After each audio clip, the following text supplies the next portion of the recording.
All right, we're back. And I'm just appreciative of you taking time to hang out and spend time with us. I want you to know that this information I'm bringing to you typically when somebody gets together with me and needs coaching training insofar as life advancement, to get with me together like this costs anywhere from $1,995 to about $5,000 or $6,000 for an hour of my time to work through things. This is free to you.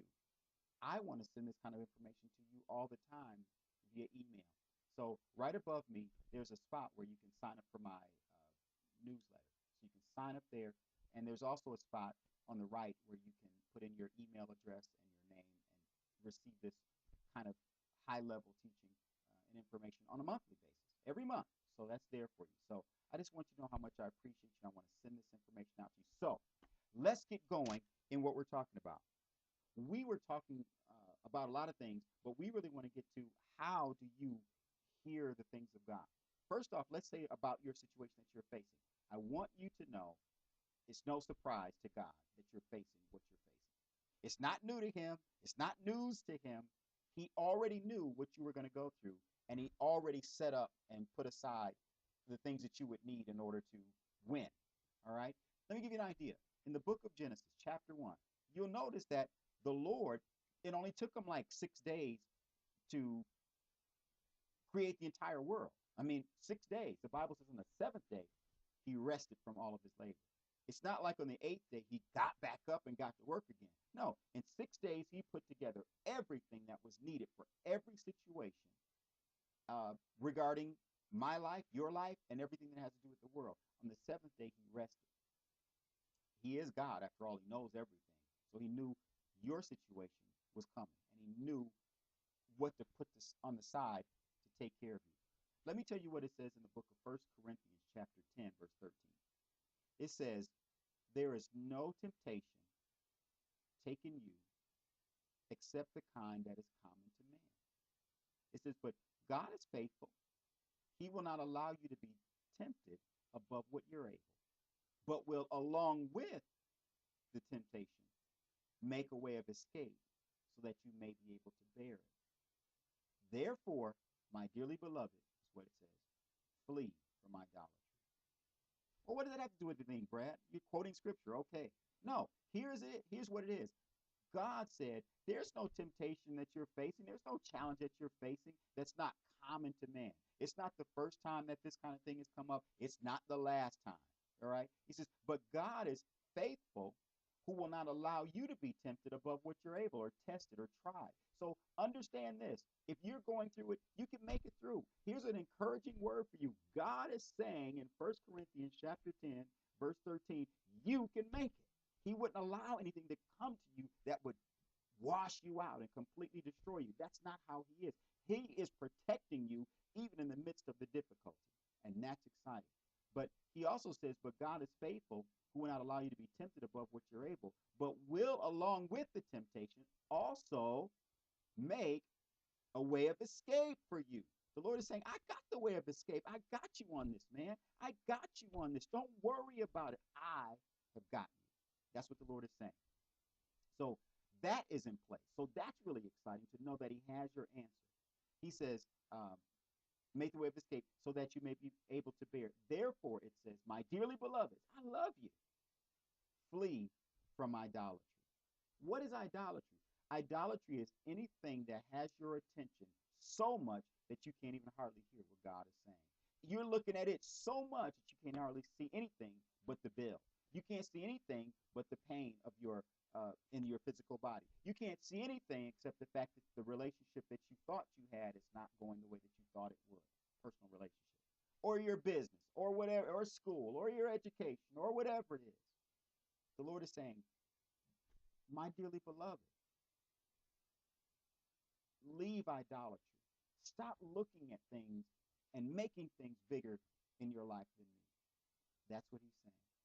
So now that we know that he already laid up, the Bible says in Ephesians chapter 1, he says, I've already blessed you with all spiritual blessings in the heavenly places. I've already got that for you. I've already laid it up for you. I've already got that for you. No worries, is what he's saying. Understand that in order to access what he has, you have to get it from heaven. That's where he is, right? That's where it's located. Here's what we want to say. In heaven, just like in earth, everything works with money. Well, if you got money, you can pretty much do a lot of things in the earth. In heaven, the currency is faith.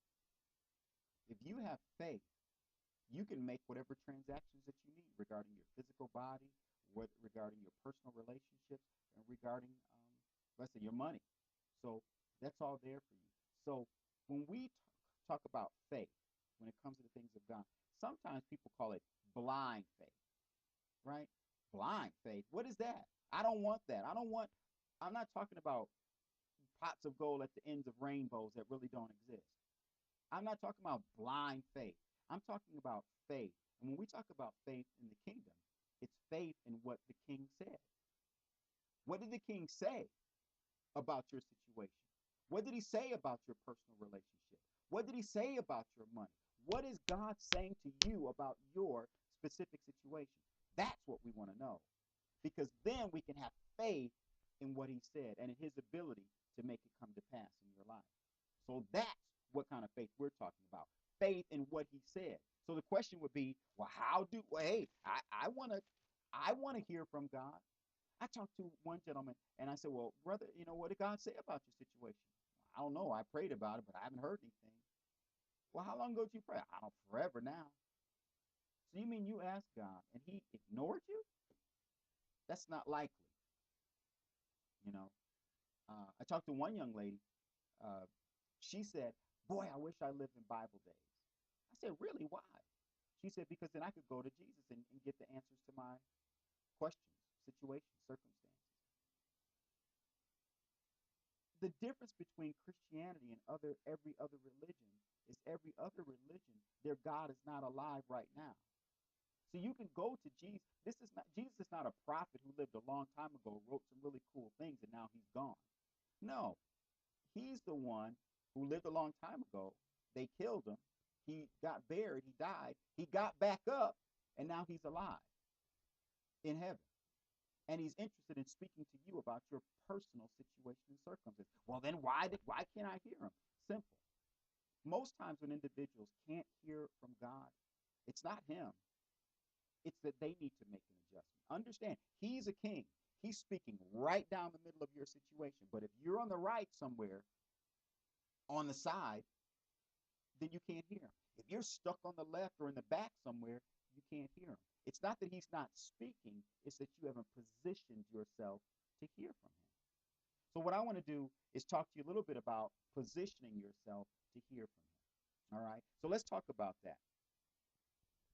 Hearing God's voice is more up to you than it is about him. Right? What I find most of the times when individuals aren't hearing from God, it's simple. They're not clear. They don't have any clarity. I worked in sales for a long time, and sometimes people would come to me and say, I want to buy this or I want to buy that. I go, okay, well, which one do you want? I don't know. I just need something to get around in. Wait a minute. I can't help you find the right automobile. I can't help you find the right anything unless you get specific with me about what you want. There was a point where Jesus didn't assume that either. He went to the pool of Bethesda once, and there was a gentleman there that was laying there at the pool of Bethesda, and he was lame. The Bible said he couldn't walk from a boy or something like that. And so he couldn't walk since he was a boy. Well, what happened was he was laying at this pool, and so were a lot of other people, because the way that it worked is out of heaven would come an angel periodically and stir up the water. And the first person to step into the water after it was stirred up would be healed by God. So this gentleman, Jesus walks up and says, hey, what are you doing? He says, oh, I'm trying to get in the water. Oh, and Jesus said, well, what do you want? And the guy's like, are you kidding me? Why are you asking me what I want? Isn't it clear? Can't you see the pain I'm in? Can't you see the difficulty I'm facing? So he begins to tell Jesus about all the challenges. He doesn't have a man to pick him up. He can't walk. So when the water's troubled, he can't get to it because he doesn't have anybody to help him. Jesus said, well, what do you want? He says, I want to walk. He says, well, rise up and walk.